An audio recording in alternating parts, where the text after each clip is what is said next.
Our next speaker is a Canadian, a global nomad inspirational speaker, executive coach, and author of The Nomadic Mindset. Never settle for too long. Lives globally in Singapore, Brussels, and Vancouver. From its early beginnings on a small isolated logging camp on a large lake in Western Canada to working as an elite choreographer for world and Olympic champions to directing and choreographing the 1988 Calgary Olympics closing ceremonies to working with ambassadors, directors, and CEOs, he leverages his rich past to mindfully inspire, energize, and motivate individuals, teams, and organizations globally. Philippines, please give a round of applause for Kevin Kotem.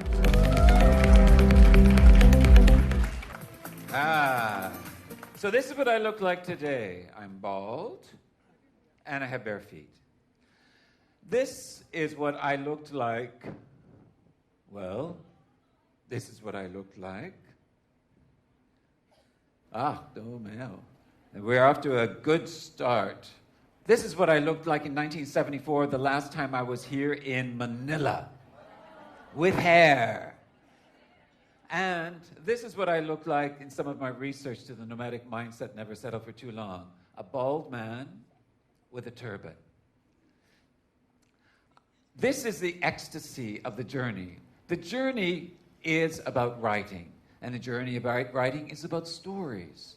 And stories are about the magical tools of metaphors.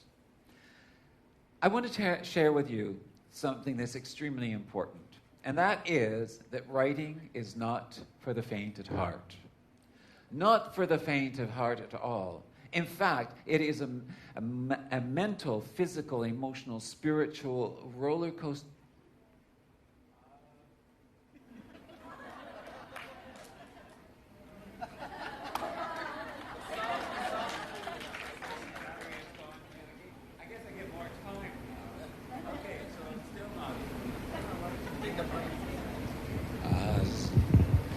Well, I guess I get this, which means I can't do any arm movements. Okay.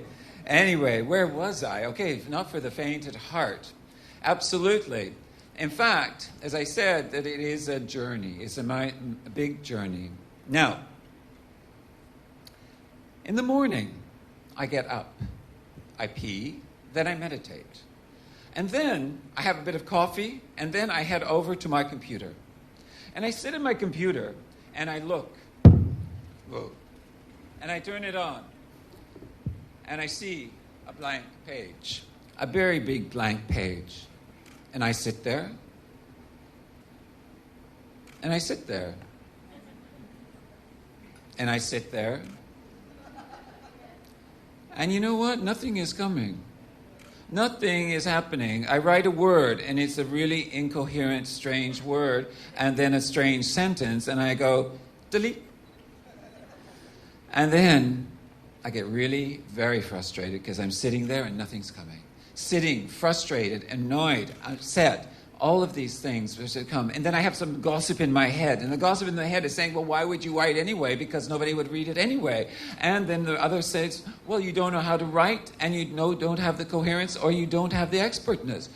Ayo. And then I hear, well, you failed English too, so why would you write?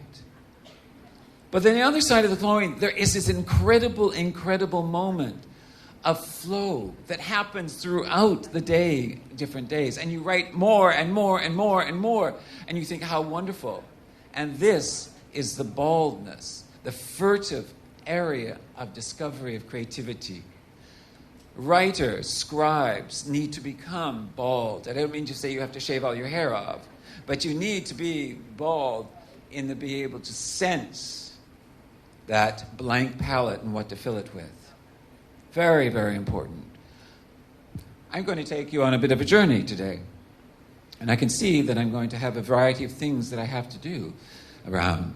And what I want to share with you is a bit of the journey that I took towards the nomadic mindset. So are you ready to go on a journey? Yes. Writing is a journey, and it also is about the journey to expansion. There is no beginning to your journey. There is no ending to your journey. You are migrating to expansion. There is no beginning to your book. and there is no ending to your book. You're migrating to expansion. There is no beginning to who you are as an author, and there's no ending to who you are as an author. You are migrating to expansion. Writing is about expansion. So let's go on that journey. October 2017, I'm sitting having coffee in Ulaanbaatar, Mongolia. I'm sitting with a wonderful woman, a young woman who's a student, and she is a millennial student at the University of Mongolia. And she says to me, she says, I'm longing for the vastness of the Mongolian steppes and also the beautiful golden rolling dunes of the Gobi Desert. She said, this is where freedom is. This is where independence is. This is where the possibilities and opportunities happen. She says, this is where you need agility and adaptability. Exactly what a writer needs. And then I can see in her big brown eyes, as I can see in all of your big brown eyes, I have blue, and she says to me this statement, which I think it answers it all. She says, think vastly, act narrowly. Think vastly, act narrowly. Think vastly, act narrowly.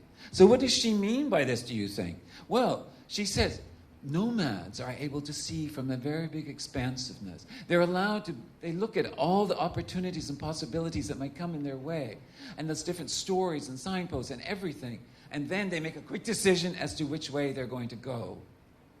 This is thinking vastly, acting narrowly. And that's what writers do. That's what a scribe has to do. All right. Now, along the journey, I realized that there is 5 Ds that we follow as a writer, and in fact, in anything in life. And I didn't even know this until at the very end I had a mentor, and somebody saw my book, and they said, this is your model. I went, ooh, a model? Some people see things that you don't see. And that is important as a writer to realize. You have to show things to people, even though you hate it. And this is the journey map. It's the 5 Ds journey map. And you start off with a direction.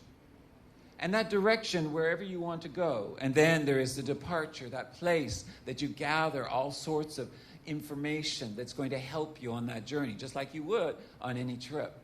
And then there's the discovery. Oh, the vastness of discovery, of writing and the research that you have done. And then there's that destination, which is the book, which is beautiful, and then on the bookshelf. And then there's the distillation, where you look back and you think, where have I come? What have I learned? What am I need to correct in my life or in my journey as an author? I'm going to take you on a little, as I told you, on a journey, and I'm going to start off with direction. Direction. I am sitting again opposite my mentor. His name is Frederick Heron, and he helps people to find their inner theme. And I was looking for my inner theme. What was I going to not write on, but speak on?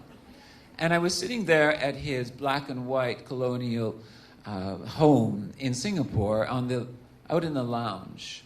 And he said, what is this about a global nomad? Can you tell me what is a global nomad? And so I had a conversation about global nomad. And then he said, what is the meaning of nomad? So we talked about it. In actual fact, in the dictionary, it means something around pastures. So what were the pastures as a writer you need to hold on to and you need to visit?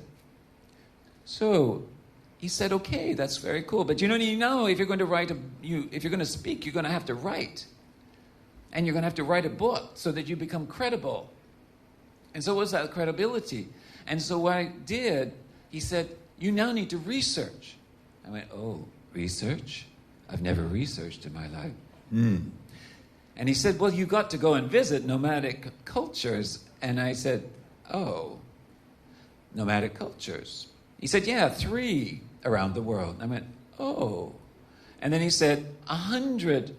Because it's a leadership book, you need to ask 100 executives for interviews. 100? And so I thought, how am I going to do this? I said, okay, can I go visit nomads through looking at libraries and on Google? And he said, no. You have to get your feet dirty. You've got to go live with them. You've got to eat with them. You've got to talk with them. You've got to observe them. You've got to spend time. Why? Because those are the stories. The stories that make up our life as writers. So then he said to me, what is the name of the book? I looked for a moment. And I didn't look for very long. And I said, it's the nomadic mindset. And that was the birth of the nomadic mindset. So, the next part is the departure. The departure is the place that you gather all sorts of information about what is that book going to be. Interviews, for example, you start collecting, where am I going to go with my research to nomadic tribes, and which tribes am I going to go to? So I decided to go to Mongolia, and I decided to go to Kenya with the Maasai and the Berbers in southern Morocco in the Sahara, in the desert. I thought this would be fantastic. And so one of the things that is important that I realized that actually my writing and my research was a mirror of our writing as authors and life. So what is this? This is a desert, right? And a desert is a very open space. This is in the southern Sahara. So in Morocco, in 2018, January, I met a fellow by the name of Said Zaki. He's a proud Berber nomad that lives in this particular area, which I think is a beautiful area. And he says that Berbers see everything as an opportunity. Everything as an opportunity.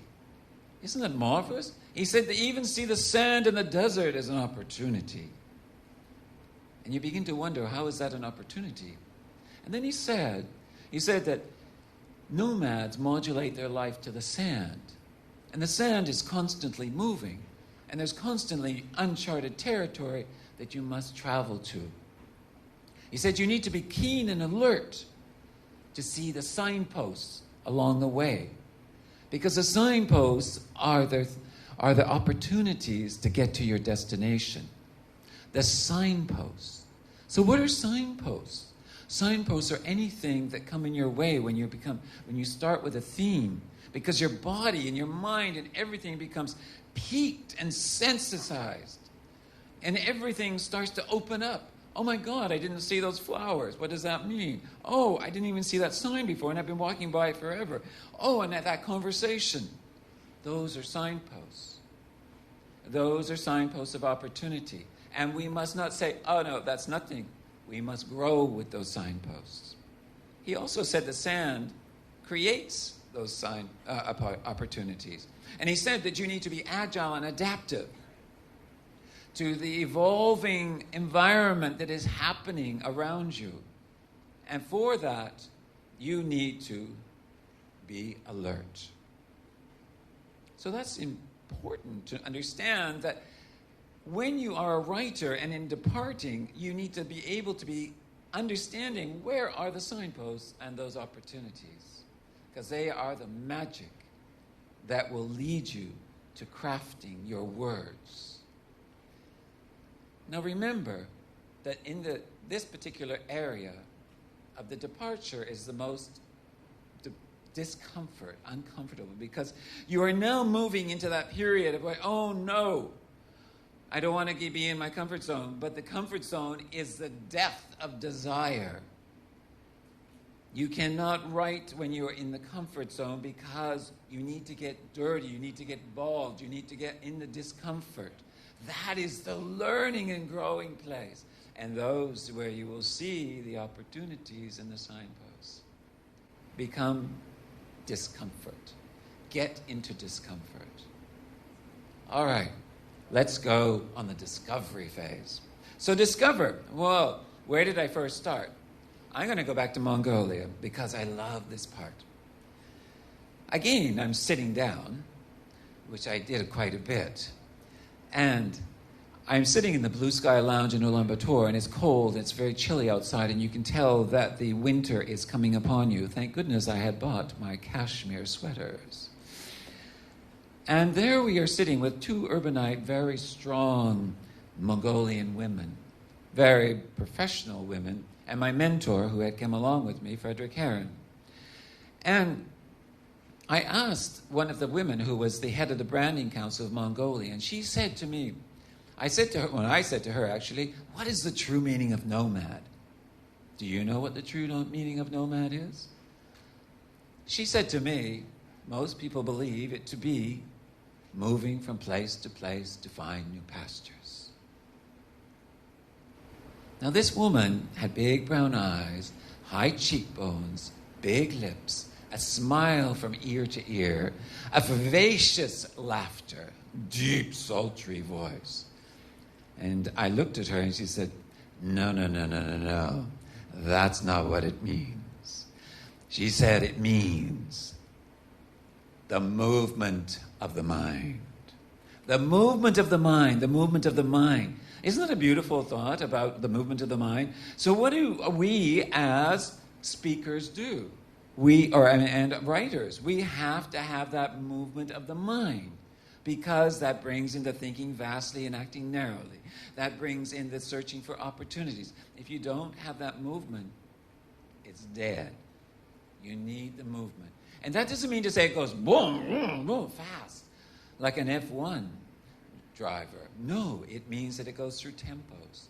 It's slow, and then it picks up, and then it goes slow, that mind. But it travels into different spaces and different areas to find ideas, different pastures, different thoughts. This is where it goes. So the movement of the mind, very beautiful. And from there, what is it about rituals? As a writer, as a scribe, you need to have rituals. And we all know about that. My ritual, I told you before, was to sit. And I would do that every day. You need to be focused. Once you start doing it, you need to just keep doing it, because you get into a rhythm. It is a muscular, emotional rhythm. It is a sport. It is feeling the area. So, what did I do with my day? Every morning I would write. I would meditate, as I said, and then I would write. And then I would write all morning. Then in the afternoon I would go to the gym and I would let my mind flow about the words that I was writing and the stories, and going, no, that's not right. Oh, I think this would be actually better. That sentence would be better. And I had my phone with me, so I would record what I would say, because I instantly had forgotten almost everything. And that's what happens, right? Is you forget, because you come up with all these brilliant ideas. But that is part of the ritual. And then I would come home and I would have something to eat, and then I would write for a little bit more in the evening. But that's a ritual. Just as the nomadic tribes have rituals, and many of you, the Filipinos, you have different rituals that you do. We all have rituals. And for them, as you can see in this picture, this is one of the rituals, which is a dance. And you may have seen it, of where they jump as high as they can from a standing, just that. They don't run and jump, they just jump. And the higher you jump becomes more, you become the champion, but you also become very well known. And it is so that the young women will think of you very, very well. And then they also have warriors, right? The warriors, they become through the coming of age for people. And this coming of age is a beautiful thing. Is they go out for about 4 years into the bush with only a sword and also a spear and a club and a blanket, and they have to fend for themselves. And the big ultimate thing is to kill a lion. Now, listen to that as a metaphor. To kill the lion in your mind as an author. There are lions coming at us from all directions. It could be bosses, it could be our gossip in our mind, it could be friends, it could be the traffic, it could be all sorts of things. But the lions, these are part of the rituals that we have to think about. What is your ritual? And I think there's a beautiful story also that comes along with when I was with them, and that is really about the anatomy of a bird. And this is something that I think is important for us to all understand. When I would go to Mongolia or to Kenya or to Morocco, I would watch and observe these beautiful people And they looked as if they were walking on air. And they looked like they were a walking meditation on an ongoing basis. Everything was aligned, totally interconnected with themselves, with the universe, with the climate, with the animals, with the families, with everybody. Now, these are the stories that you can find and what you get when you write. But this is the important thing, is there are 4 things about the anatomy of a bird. The wings. One wing is stillness. The other wing is alertness. The body is the listening, and the eyes are the observation. This is an important thing. You need to be very still at times to be a writer, because you have to be there, not only just in your mind, but in your physical being, in your spirit, because that is where the information will come from. So whichever way you do it, whether it be meditation, whether it be walking, whether it be swimming, whatever, but that is stillness in that being able to do that. But alertness. As a Maasai, they have to be alert to the sounds of a cheetah or an elephant or a lion. We have to be alert to any changes in our day, changes in the way we're going to look at our work, changes at the writing. And maybe there's in the research something comes in and says, like I did for Mauritania, I was to meet a nomadic Sufi in Mauritania, and he said, no, don't come, I can't protect you. Your security is not good at the moment because Trump has recognized Jerusalem. And I said, well, I can come anyway. He said, no, I can't protect you. There is a lot of problems here. So you have to shift and change. You have to be alert to these different things that come in. Now, you also have to listen. Now, most of you think listening is probably only from your ears. No. Listening comes through your whole body, through all the pores in your body, through your heart, through your intuition, through everything you need to listen to. This is part of an author. And also to observe. An author is an amazing observer, because you now get to dissect what is this movement, but what is being said from that body, or what is being said from that tree. You need to observe. So what are the 4? Say with me. Still, listen. Still, alert, listen, and observe. Okay. So these are the 4. If you think of anything else, those are the 4 that you might take with you. So what happens after that? There's lots more to go on that, but I could tell you forever. But this is about you must never settle for too long. So what do I mean by never settle for too long?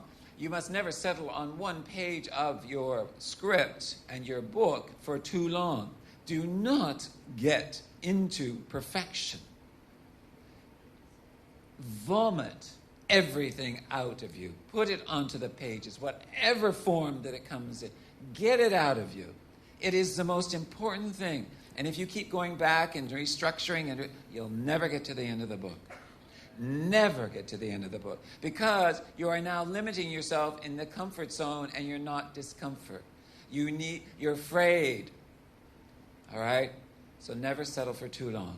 Just get on with the next word. Get on with the next phrase. Get on with the next chapter. Just keep writing. And you'll be marvelous. And so it comes to the destination. I've got lots more stories, and they're all in the book. But for you, the destination here, and for me, is that book. Is that you do the copy editing, you do all the editing afterwards, and those are the full through the process. But you have the cover, and you have the internal. Remember, the cover is the sale. It is the most important part. If people don't like, because they are visualizing, they won't buy. And then it's the back that they look at. How interesting. So the destination is that book, and then you love to see it on the bookshelf. You know, that's amazing. And it's incredible. This is the ecstasy of the journey because you get to fulfill that dream. And it's everybody's dream, not to write, but it's everyone's dream to complete something. And I think that's also extremely important.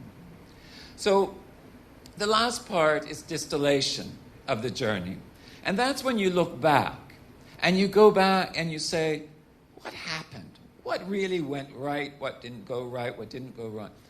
And I would like to say that this is one of the pieces that I think is extremely important because this will start you on the next journey. It's a journey because a journey goes around in a circle. This distillation is the next part will take you to the beginning again of where we started with the 5 Ds. And that is all about this writing and everything else that we do in life.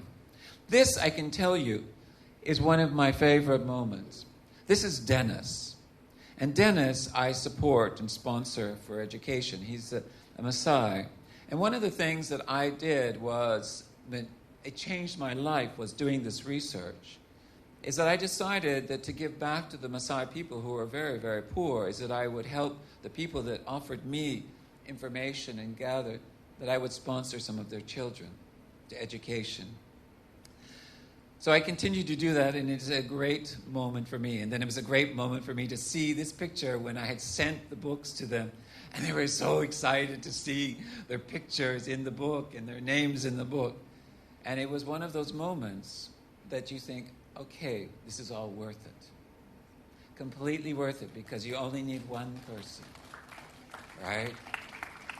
So I would like, thank you very much. I would like to share one last thing, and I would like you to repeat it with me, because as I say, the distillation is about thinking vastly, acting narrowly, the movement of the mind, the anatomy of a bird, and all of the different things around signposts and opportunities. These are just some of the nuggets of being a writer and a scribe.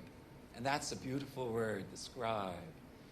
And I would like you to all repeat with me, because remember that this is about getting bald. This is about getting bare. This is about migrating to expansion so that your life is wider and more expansive. So repeat after me the following words. Migrate to expansion. Let's go. Migrate to expansion. To live in the nomadic mindset. To never settle for too long in your mind. Always move.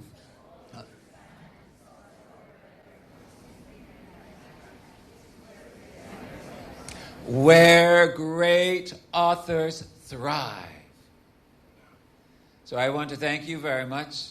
Thank you, Shah. Thank you for the global speakers.